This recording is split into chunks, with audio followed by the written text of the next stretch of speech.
Oi, Maria Antônia. Oi, boa Boa noite. noite, tudo bom? Bem,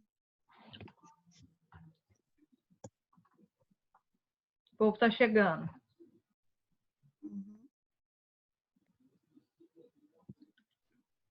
Boa noite, Alberto.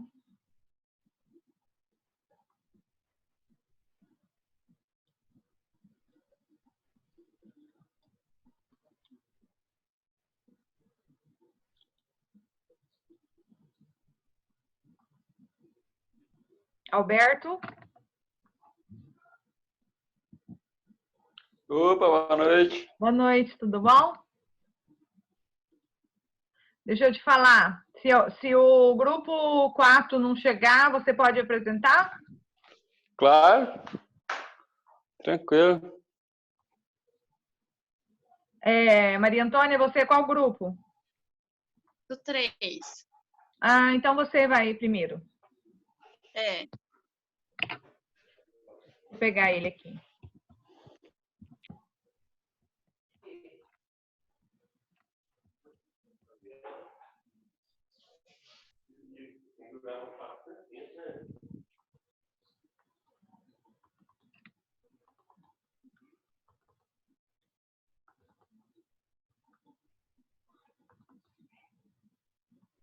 Combate às pragas, né? Isso.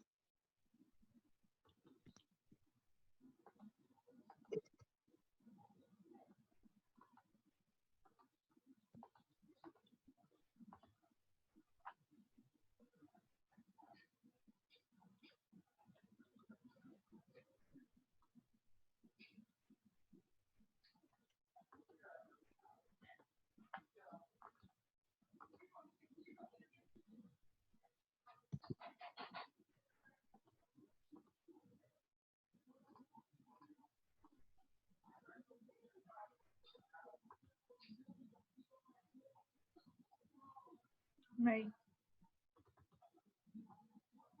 Aqui. Uhum. Boa noite a todos e a todas. Então, o grupo 3, constituído aí pelo Augusto, Maria Antônia, irá apresentar aí a parte. Deixa eu aceitar aqui mais 2 pessoas. O Augusto não chegou, né? Pelo jeito, não. E ele ia começar falando.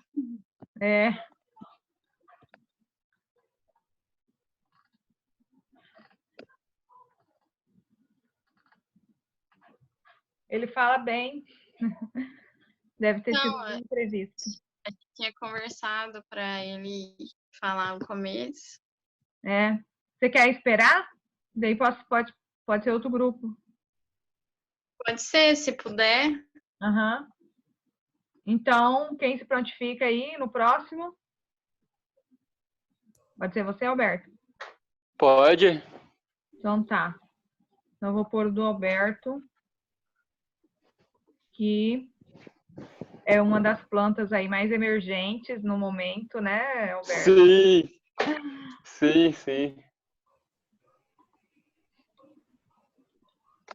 Plantas antivirais. Tem tanta janela aberta aqui que...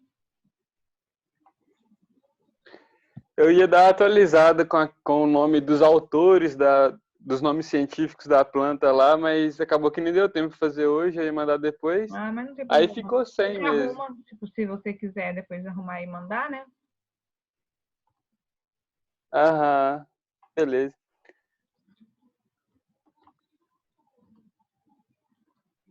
Peraí. Um que eu gosto bem também, um site para ver isso, é o The Plant List ou World Flora Online. Dá para ver todos os nomes científicos, Aham. segundo você busca por gênero, espécie.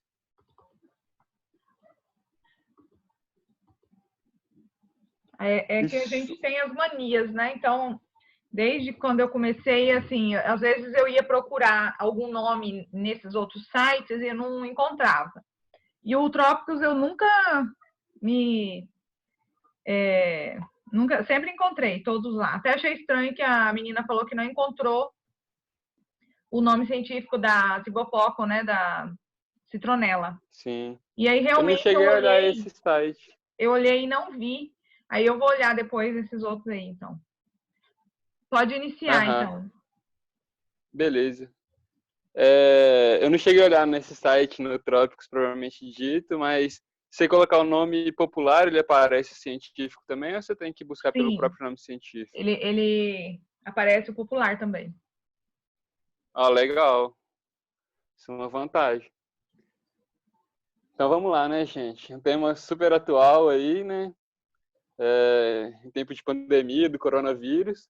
Vou falar um pouco sobre as plantas medicinais que têm atividade antiviral. A gente é o grupo 13, o grupo é composto por mim, Alberto, pela Bruna e pela Isabelle. Só que eu nunca vi essas duas aqui entre nós, então eu fiz por minha conta mesmo.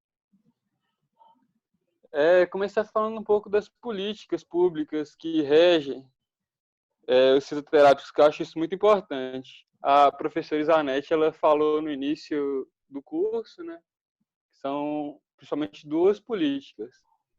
A Política Nacional de Práticas Integrativas e Complementares, que diz respeito às práticas integrativas, acupuntura, fisioterapia, tem várias outras, e a Política Nacional de Plantas Medicinais e Fitoterápicos, que diz respeito ao desenvolvimento industrial na área de fitoterápicos e tudo. Focando um pouco mais, a Organização Mundial da Saúde diz que 70% a 90% da população dos países em desenvolvimento praticam a medicina tradicional. E dentro desse grupo de pessoas, cerca de 80% faz uso de fitoterápicos. Dentro do grupo que faz uso de fitoterápicos, grande parte das pessoas faz uso para ação antiviral, sendo para prevenir os sintomas dos vírus, por exemplo, fortalecendo o sistema imune contra o vírus da influenza, também atuando contra o próprio vírus, né? Atuando contra o mecanismo de replicação viral, dentre outras formas, né? Então, as plantas podem ser usadas para o HIV, para H1N1, né, a gripe, HSV, o herpes simples, e inclusive o coronavírus, né? Muito cuidado quando vai falar isso, porque não é um tratamento para combater propriamente o vírus, mas sim para fortalecer o sistema imune, você reduzir os sintomas relacionados ao vírus, né? E também até mesmo contra arboviroses, que é a dengue, chikungunya, zika, tem importância, né, em reduzir a infecção por esses vírus. Então, o objetivo aqui desse estudo, né, foi identificar as plantas com atividade antiviral e contribuir para o uso racional dessas plantas, né? Pode passar. Isso. Começando aqui falando um pouco de plantas com efeito anti-HIV, tem essa planta Calophytum iangenum. Ela tem calonelídeos A e B, que é essa molécula aqui é representada do calonelídeo A. Então ela é isolada dessa planta e ele reduz a replicação do vírus do HIV. Fala-se muito, né, também no uso de plantas medicinais para melhorar o sistema imune e tudo. Aí eu representei aqui pelo ácido ascórbico, né, que é uma molécula antioxidante que reduz o estresse oxidativo. Então, fortalece o sistema imune. A a função antiartrópode é importante para reduzir as arboviroses. As arboviroses são causadas, são vírus que tem um intermediário que é o artrópode. Então, a picada do artrópode, por exemplo, Aedes aegypti, pode passar a dengue, chikungunya ou zika, né? Então, você inibindo esse artrópode, você vai estar evitando a infecção por esses vírus. Então, essas plantas aqui, que é o capim-cidreira, o capim-citronela, o cravo... Manjericão. E manjericão, isso. O manjericão é o terceiro e o cravo o último. Então, eles têm atividade repelente, larvicida e são importantes para evitar essas arboviroses, né? Essa que a professora falou também, né? Atividade anti-herpes, herpes simples. Ela é um tratamento paliativo, ele não inibe a replicação viral, ele vai apenas atuar como paliativo mesmo, diminuindo os sintomas mesmo de desconforto e tudo, e reduzindo isso traz bem-estar ao paciente, né?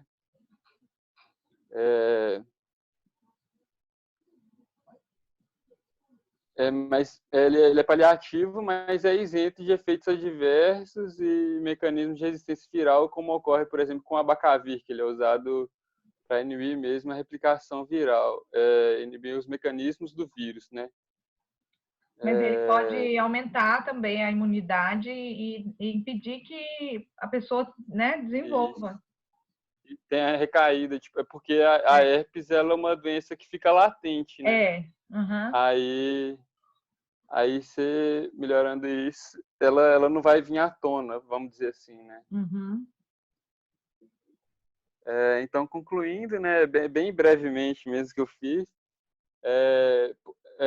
pouco se sabe sobre o mecanismo de ação das plantas medicinais como antivirais, mas o acúmulo secular de conhecimentos empíricos tornam essa prática muito eficaz e segura, né? Desde os índios, desde os séculos atrás, milênios, já se faz o uso, então o conhecimento passado de geração em geração tornou-se isso seguro e efetivo para esse uso, né, como antivirais. Então, concluindo, falando do coronavírus, elas podem ser usadas para o coronavírus pensando em melhorar o sistema imune. O sistema está preparado para lidar com o vírus. Nesse sentido mesmo. Eu deixei as referências aqui. Obrigado, gente. Falou, muito obrigado, Alberto. Então, tá. Você faz doutorado ou já fez, Alberto? Que Não? isso, eu nem formei ainda. Sério? Uai, eu jurava que você tem um monte de mestres e doutores no grupo. Eu falei, o Alberto é um deles. Não, eu faço iniciação científica na Fiocruz. Eu sou estudante de farmácia da FMG, mas é só isso mesmo por enquanto. Que bom. Ele é muito aplicado. Tem um perfil assim bem intelectual, não é, gente? Bem Paulo? aplicado. Obrigado. Mas então tá, continue assim, Alberto. Parabéns. Obrigado, professor. Quem mais? Pode ser eu mesmo. Pode você? Pode.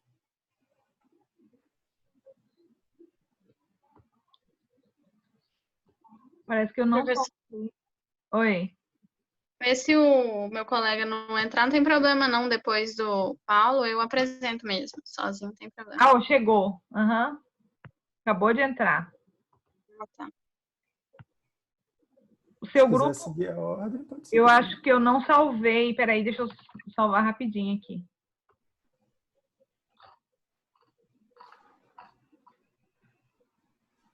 Ah.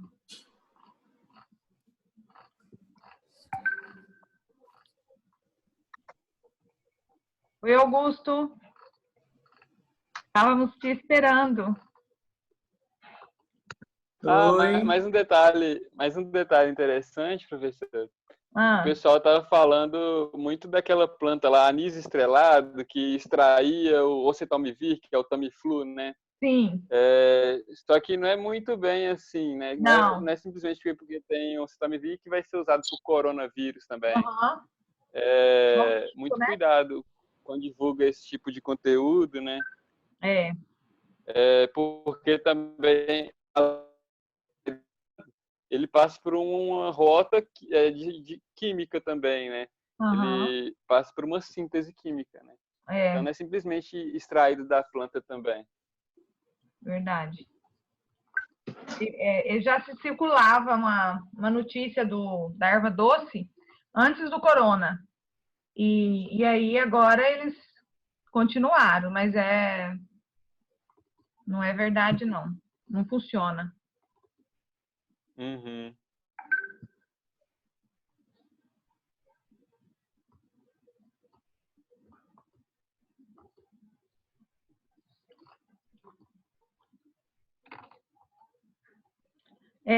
Vamos para das pragas, então, combate às pragas. Vamos, Ok. tá?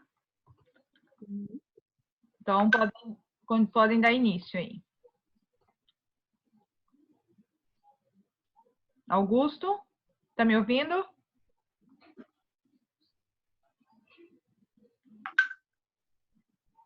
Oi. Pode começar, Augusto e a Maria Antônia. Oi, boa noite. Boa noite. Então, a gente vai falar sobre guia sobre plantas medicinais utilizadas no controle de pragas em jardins medicinais. Os autores é a Maria Antônia Alves Andrade de Oliveira e eu, Augusto Tavares da Cruz. E a professora Isa. Falou. E aí, então, falar sobre um pouquinho, fazer uma introdução. Quando você fala da produção de manejo de cultura agrícola, é inevitável o aparecimento e a necessidade de controle de inimigos naturais. Os insetos, com os insetos. Esse problema ocorre também em jardins medicinais. Para ajudar nesse controle, é comum o uso de plantas que atuam como adversários das pragas. As plantas utilizadas na diversificação de ambientes agrícolas pode ter desvantagem às pragas ao agir diretamente sobre as mesmas. Essa ação direta normalmente se refere à imposição de barreiras físicas e ou químicas que dificultam a localização, a reprodução e ou a colonização da cultura hospedeira pelas pragas, dificultando ou impedindo o acesso e que se estabeleça sobre uma determinada cultura. Essas barreiras atuam diretamente sobre as pragas por repelência química, mascarando ou dificultando a percepção dos voláteis emitidos pelas plantas, inibindo a alimentação pela presença de plantas não hospedeiras, dificultando a dispersão e ou migração das pragas, além de otimizar a sincronia entre ciclos das pragas e de seus respectivos inimigos naturais. E aí a gente vai falar um pouco sobre algumas plantas que elas podem ser comestíveis aos seres humanos e as outras não.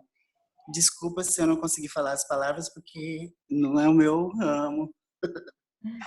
Aí nós temos o tominho, Thymus vulgaris, alecrim, rosmarinus officinalis, hortelã, menta, piperita, capucina, tropailum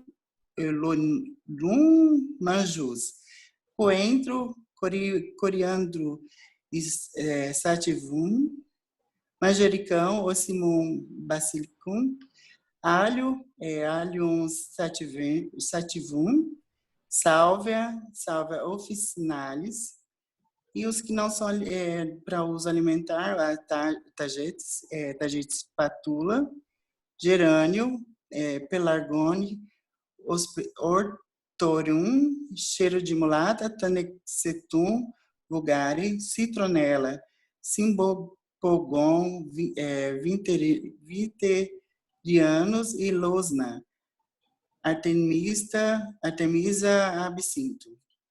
Esses são alguns exemplos. Aí, o tominho é uma planta utilizada na culinária em temperos de carnes e molho.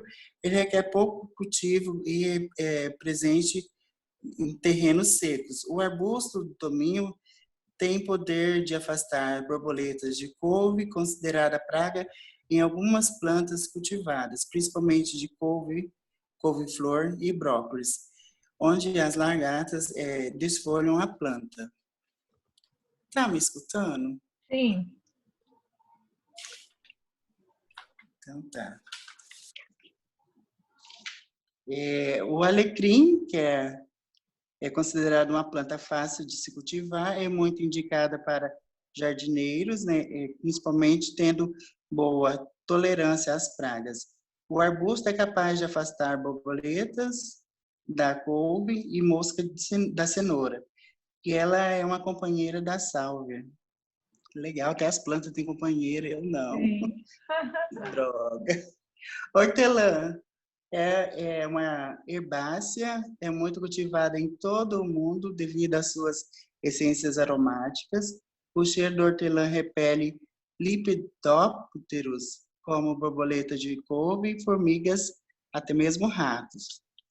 E tem a capuchinha, que é conhecida popularmente como chagas, flor do sangue, e agrião do México. É uma flor que pode ser comestível, desde que seja cultivo sem o uso de agrotóxicos. Ela repele nematóides, que fui procurar o que seria isso. É um verme que ataca as plantas e até mata, né? Até as plantas têm verme, tadinhas. O coentro, que é utilizado na culinária, principalmente no norte, nordeste, e aqui em casa também a gente adora muito. É eficiente no controle de pulgões e ácaros. O manjericão, são muito utilizadas para molhos e temperos. O seu odor, além de muito agradável, ajuda a repelir moscas e mosquitos. O alho é um tempero mais utilizado na culinária, atua como repelente de pragas que atacam plantações de tomate. E eles O meu alho, eu já tenho quase 15 dias. Eu vou mandar depois a foto para vocês. Seu alho? Eu estou fazendo a germinação dele. E aí, se você comer um quarto dele em jejum, ele ajuda na sua imunidade. Assim diz uma doutora aí. Verdade.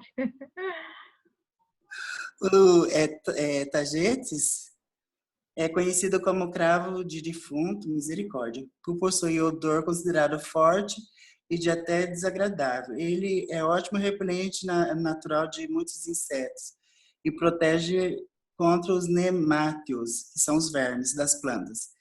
O gerânio, além de serem muito bonitos, ele possui diversas cores, né, de flores.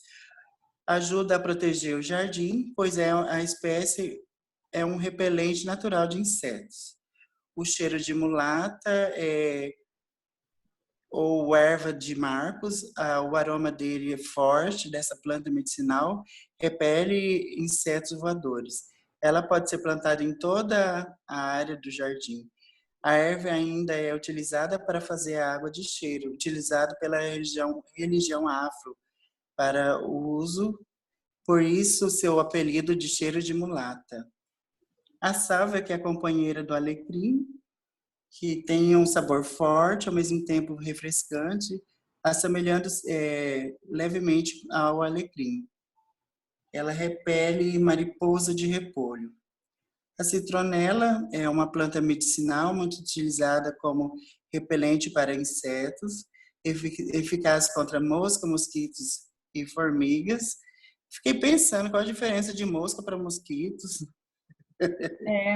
A mosca é igual que a gente chama de varejeira, né? Aquela que é maior. E o mosquito é o que pica a gente. A mosca não pega não pica na gente, só mesmo nos alimentos. E os Ah, mosquitos não. sim. Esse mosquito é o pernilongo É, mesmo pernilongo. e ele também afasta os mosquitos da dengue. Eu achei tão bonitinha a Losna, não sei se aí se fala dessa forma, Losna. é a deusa dos partos. É. Eu gosto dessas coisas gregas. Aham. É a Artemis, né? Afasta os insetos, não prejudica os animais e aves. Ela é natural da Ásia e da Europa, uma planta mágica. Curiosidade, tomada em grande dose, ela causa alucinação. E Ó, como ele repele, né? Tem a característica o odor dele de inseticida. sim. Ela é contra a malária, sabia? É usada. Também, Aham, então foi usada bastante aqui na nossa região, hein? foi. Só para acrescentar, fazer uma observação primeiro aí, tá faltando os autores, mas eu já atualizei e enviei um documento novo. Tá. Sim, eu busquei de um documento da Embrapa algumas plantas que são utilizadas até mesmo em grandes produções agrícolas, grandes culturas agrícolas, né? Então, não tem por que não usar essas plantas em jardins em casa, né? São plantas que têm seus princípios ativos e podem ser preparadas de várias formas, né? Para várias doenças aí, como foi já falado. E também, igual no caso das comestíveis, no caso, utilizada para temperos, né? Muitas coisas, e também já auxiliam como para o controle de pragas, né? Como foi dito aí nos exemplos, muitas que repelem os insetos, até mesmo os nematóides, que são vermes mesmo, eles dão na raiz, né? Que podem até matar a planta mesmo. E os insetos que devoram as folhas, que também prejudicam, né, as plantas. E nada melhor do que controlar as pragas sem o uso de agrotóxicos, né, que é o objetivo principal de você ter um jardim medicinal, né, você ter suas plantas sem utilizando a química, né, sem uso de agrotóxico, que pode interferir e prejudicar, desculpa, a saúde. Então, é isso. A gente quis demonstrar um pouco, né, os exemplos que a gente achou. E é isso. Isso, muito bom. Inclusive, elas, além de ser usada, fazer o macerado para jogar, né, nos insetos, elas também, só de você ter ela plantada, já vai estar auxiliando.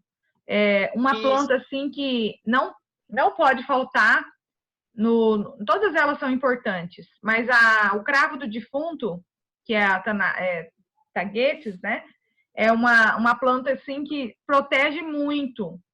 Inclusive, gente, essas plantas, vocês podem observar que todas elas têm odor, aromas, né?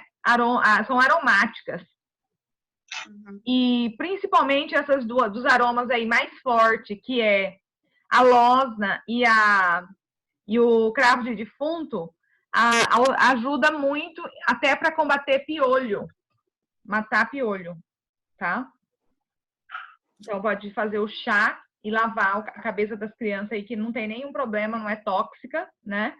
E aí já combate. Então, as plantas, elas protegem, né? A gente chama de alelopatia. Elas mesmas se repelem o que está prejudicando, né? Elas mesmas. Certo? Dá para fazer mais um? Dá, né? Vamos fazer o do Paulo. Vamos lá.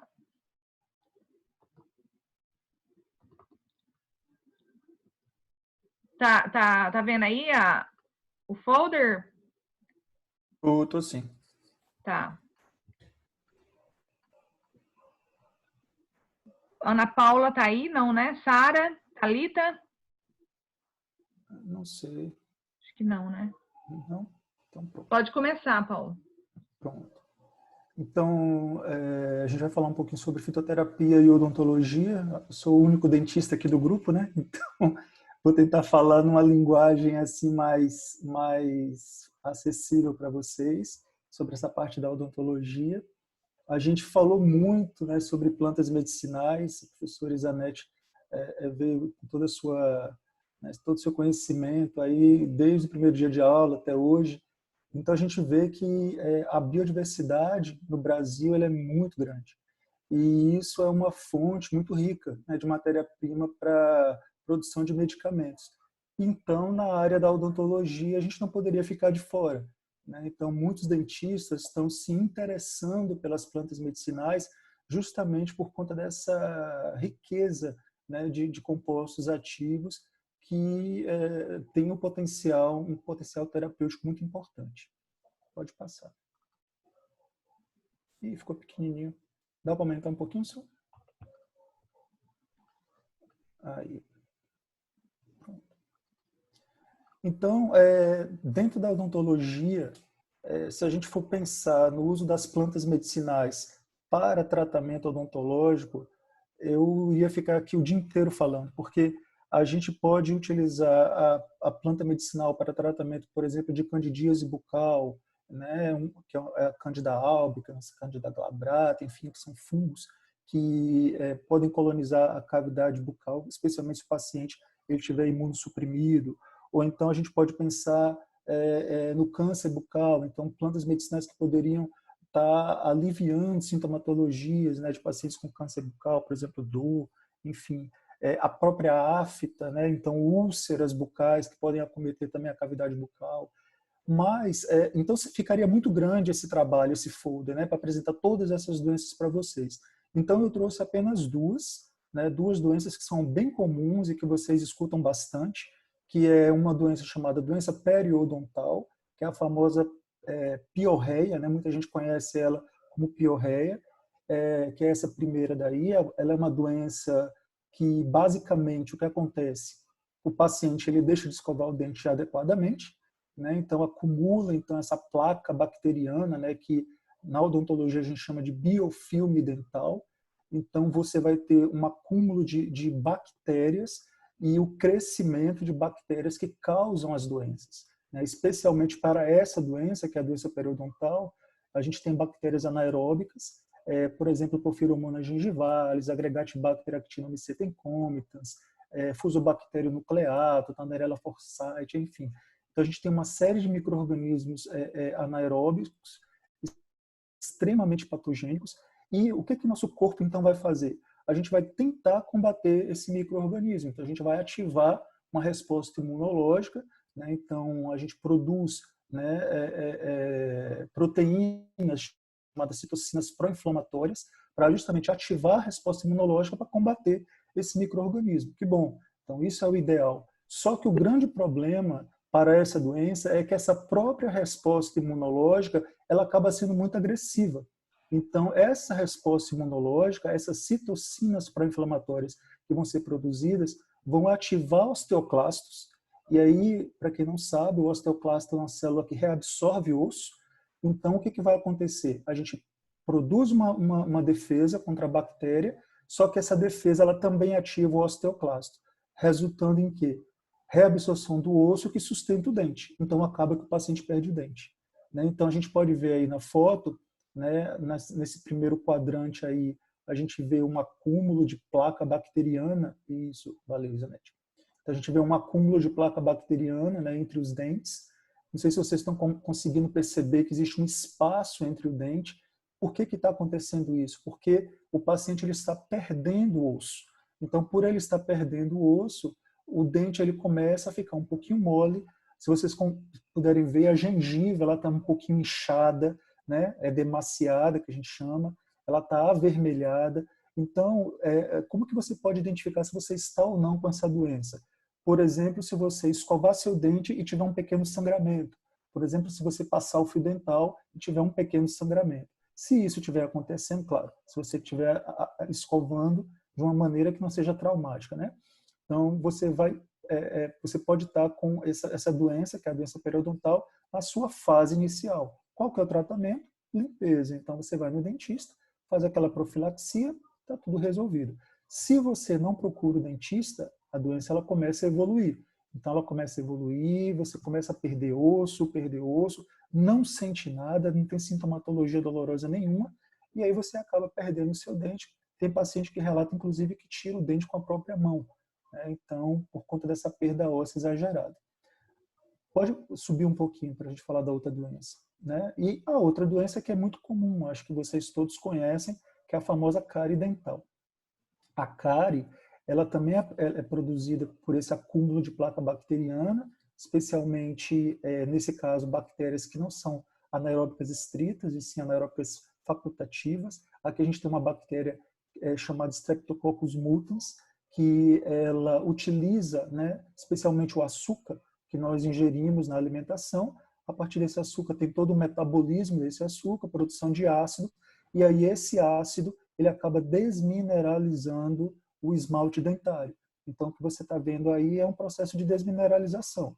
É como se fosse uma corrosão mesmo do ácido no dente, né? Então, aí começa a formar essas cavidades, que a gente chama de cárie, né? O tratamento é um tratamento restaurador, desde que não esteja, por exemplo, num estágio muito avançado, onde a gente, infelizmente, às vezes tem que realmente retirar o dente. Então, assim, somente falando dessas duas doenças, a gente pode perceber que se eu tenho plantas medicinais com ação antimicrobiana, isso vai ser muito bom, porque eu posso combater esses micro-organismos que produzem a doença. Se eu tenho plantas medicinais com ação anti-inflamatória, isso também vai ser muito legal. Por quê? Porque a gente controla a inflamação, então aquele osteoclasto que eu falei para vocês no início, ele não vai ser ativado. Se ele não vai ser ativado, então a gente não vai perder o osso, então, consequentemente, a gente também não vai perder o dente, né? E, logicamente, acompanhando isso tudo, a gente tem inflamação. Inflamação acompanha a dor. Então, se a gente tem um composto natural que seja anti-inflamatório e analgésico, isso também é muito interessante na área de odontologia. Então, as pesquisas na área de odontologia relacionada a plantas medicinais, elas vão muito direcionadas a isso.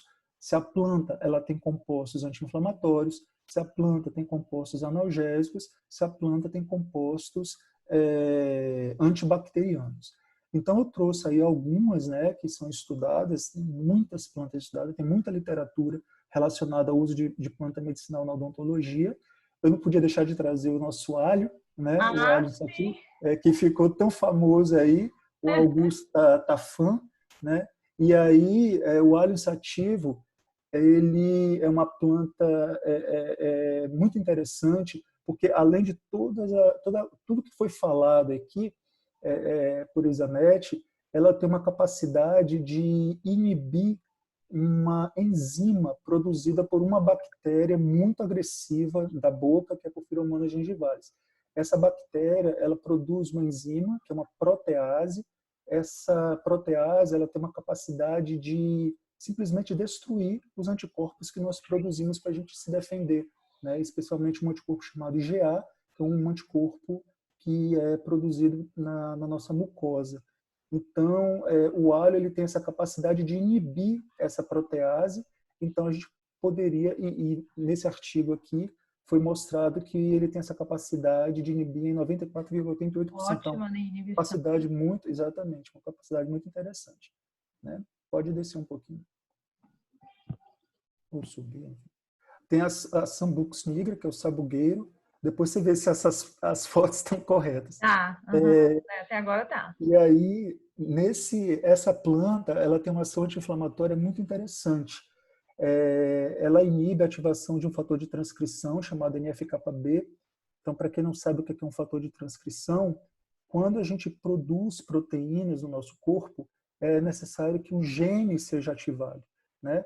O gene para ativar proteínas, citocinas pró-inflamatórias, ou seja, que vão desencadear a inflamação, um deles é esse fator de transcrição NF-κB, ou seja, se eu inibir o NF-κB, eu vou inibir a produção de citocinas pró-inflamatórias. Então, eu vou inibir a inflamação. Então, consequentemente, a planta tem uma ação anti-inflamatória.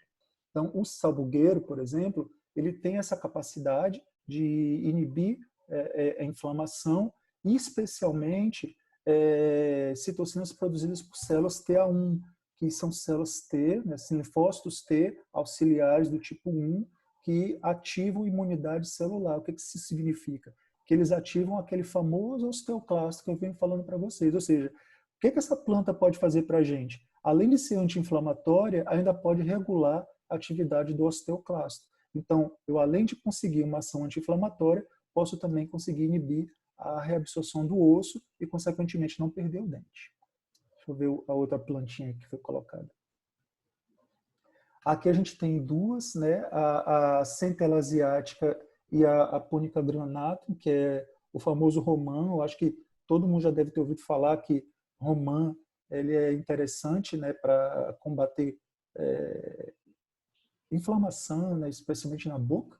Né? Então, são plantas, além de ter essa ação anti-inflamatória, elas promovem também regeneração tecidual. Isso é interessante porque quando a gente tem a doença, especialmente a doença periodontal, a gente de fato tem perda de tecido, né? Especialmente colágeno, especialmente osso. Então, a regeneração tecidual ela é muito importante. E aí está mostrando que vários estudos estão indicando, né, efeitos clínicos favoráveis quando os extratos dessas duas plantas foram utilizados em chips biodegradáveis. Por que eu trouxe esse exemplo? Porque, assim, as plantas elas podem ser utilizadas de diversas formas na odontologia. Você pode ingerir o chá, ingerir o medicamento, né, preparado lá pela farmácia de manipulação. Você pode fazer um gargarejo, você pode fazer um bochecho, mas também nessa área de inovação tecnológica estão impregnando os compostos ativos é como se fosse confete de carnaval, né? Um chipzinho biodegradável que você coloca entre o dente e a gengiva.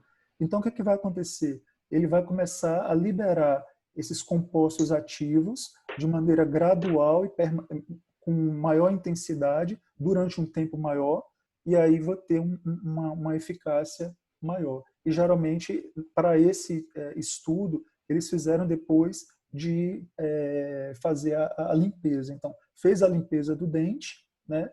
E aí depois pegou esse chipzinho e colocou lá entre o dente e a gengiva para que pudesse ficar liberando o composto de uma forma mais com tempo maior. A outra planta é a Cata edulis. Esse daí não é uma planta brasileira, é uma planta africana. E aí eu trouxe esse exemplo porque eu achei interessante que lá na África eles mascam a folha dessa planta. Ela é rica em alcaloides, ela é rica em vitamina C, em tanino, em óleos essenciais, em riboflavina, enfim. Ela tem uma série de compostos interessantes e lá eles utilizam a folha, mascam a folha como se fosse um chiclete, justamente para combater doenças da cavidade bucal, especialmente cárie, né, especialmente inflamação de gengiva. Sobe mais um pouquinho. Tem várias outras plantas, né, que são utilizadas também na odontologia, então alecrim, alfavaca. Na verdade, assim, quando a Isanete ela trouxe as plantas medicinais com várias ações, né, ação para anemia, ação para dislipidemias, enfim, eu comecei a identificar várias plantas com potencial para serem utilizadas na odontologia, justamente por conta dos princípios ativos que elas apresentavam. Então, poderiam ter ação também anti-inflamatória, poderiam ter ação também antibacteriana. Então, se a gente começar a avaliar plantas medicinais na odontologia, existem muitas plantas. Por exemplo, eu fiz algumas pesquisas, né, especialmente com óleo essencial de ósmio americano e ósmio basílico, e o óleo essencial dessas duas plantas foi capaz de inibir o crescimento dessas bactérias anaeróbicas, especialmente essa Porphyromonas gingivalis, que eu acabei de falar para vocês. A Lipea alba, a gente avaliou princípios ativos presentes no óleo essencial, como a carbono, limoneno, citral, e a gente fez um ensaio que a gente chama de MTT, que é um ensaio para avaliar se esses compostos são tóxicos ou não, né, para células. e eles não se mostraram tóxicos na concentração que a gente utilizou e conseguiram, inclusive, inibir a ação do osteoclasto. Na verdade, ela conseguiu induzir a apoptose, ou seja, a morte programada do osteoclasto, porque ela conseguiu estimular a expressão de um receptor, que a gente chama de receptor FAS. A gente também estudou Chenopodium ambrosioides e a menta vilosa, é o óleo essencial dessas duas plantas. O Chenopodium ambrosioides é o mastruz, né? E a menta vilosa é uma espécie de hortelã. Mas o óleo essencial, não sei se é por conta da época que a gente cultivou, não sei, mas eles apresentaram, o Chenopodium apresentou o composto ascaridol em alta concentração. Ascaridol ele é um vermífugo, mas para nossa, infelizmente para nós, ela foi uma planta muito tóxica para ser utilizada. O óleo essencial dela foi muito tóxico. E a menta vilosa também, ela tinha uma concentração muito grande de óxido de piperitenona, e aí também acabou sendo muito tóxico para ser utilizado para as nossas pesquisas. Mas, de repente, em uma concentração um pouco menor, a gente ainda vai depois ver se a gente consegue trabalhar com concentrações um pouco menores. Recentemente, né, num trabalhinho que eu fiz lá no pós-doc, a gente estudou uma planta que inclusive foi falada aqui nas aulas de Zanetti, a Physalis angulata. Eu não lembro muito bem o nome popular dela. E aí... tomate de Você lembra? capote, camacu, né? Isso, exatamente, exatamente. E aí essa Physalis angulata, a gente preparou um extrato, e esse extrato ele foi usado em camundongos. Então, a gente induziu a doença periodontal em camundongos. Como é que a gente fez isso?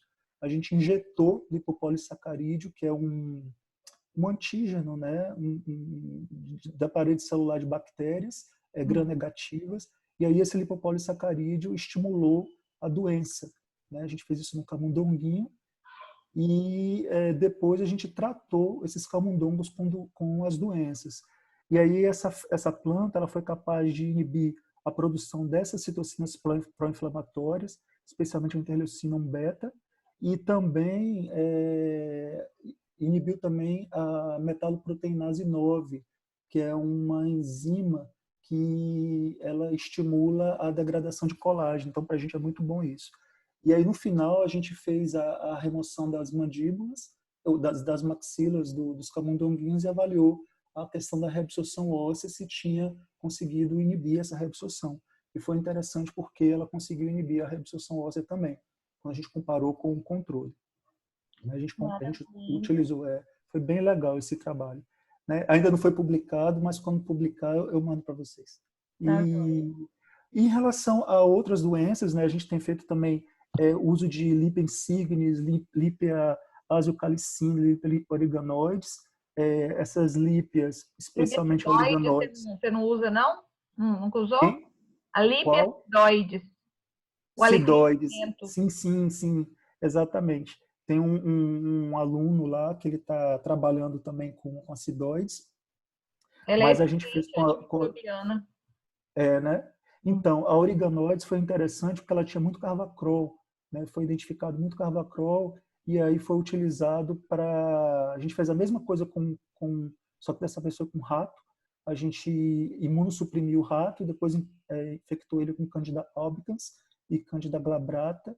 Então, ele ficou com candidíase. A gente tratou essa candidíase com essas lípias e a gente conseguiu simplesmente inibir o crescimento. Então, foi bem interessante também. Legal. Então, assim, tem muita coisa dentro da odontologia para ser feito. Né? Se quem se interessar aí por essa área, os odontólogos vão ficar muito felizes. Legal. Tá, gente? Quase não tem, né, Paulo? É odontólogo que se interessa por essa área, né? Não, muito difícil mesmo. Geralmente a gente forma em odontologia e fica dentro do consultório, né? Só os malucos assim, igual a mim, que resolve ser pesquisador. Você dá aula também ou não? Eu dou aula na Universidade Federal do Recôncavo da Bahia, na UFRB. Legal, parabéns. Continue aí a disseminar, né, a importância das plantas aí. Nossa, esse curso foi muito legal porque, assim, eu trabalho com agrônomos e químicos. Então, toda essa parte do popular, né, que você ensinou para a gente, é muito longe da minha realidade. Porque, basicamente, eu fico dentro do laboratório recebendo os compostos, né? Os extratos prontos, os princípios e testo. Então, ver essa parte toda... né? Essa realidade. Exato. E é Essa parte do cultivo, da identificação, foi bem legal. Gostei bastante do curso. Obrigadão. Que bom. Mas então tá. Vamos encerrar, Valeu, senão não vai dar para mandar no grupo, né? Então, amanhã a gente continua com os demais grupos. Mas olha, Paulo, riquíssima aí sua apresentação, né? Show de bola. Os demais também aí. Eu acho que era isso o objetivo, né? De fazer com que vocês também se expressem, né? Mostrem a importância da pesquisa, porque a gente aprende, às vezes só de você ouvir, só ficar como passivo, né? No curso, às vezes você não se envolve, não vê o outro lado, né? Então, no outro grupo, no primeiro grupo, eu não consegui, ninguém fez. Acho que fez, acho que os dois, mas aí eu acabei não pedindo para apresentarem, né? Mas vocês estão de parabéns, viu? Eu acho que vocês vão longe. Valeu. Então tá, um abraço e boa noite a todos. Valeu, tchau, boa noite. Boa noite. Peraí, vamos fazer o selfie? Faz dias que nós não fazemos.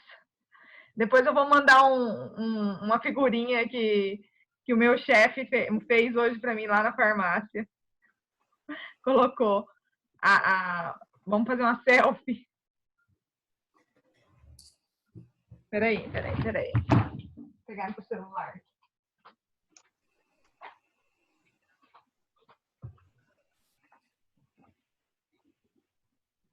Vamos lá. 1, 2, 3. Aí. Muito obrigada, tá? Até mais. Tchau. Tchau.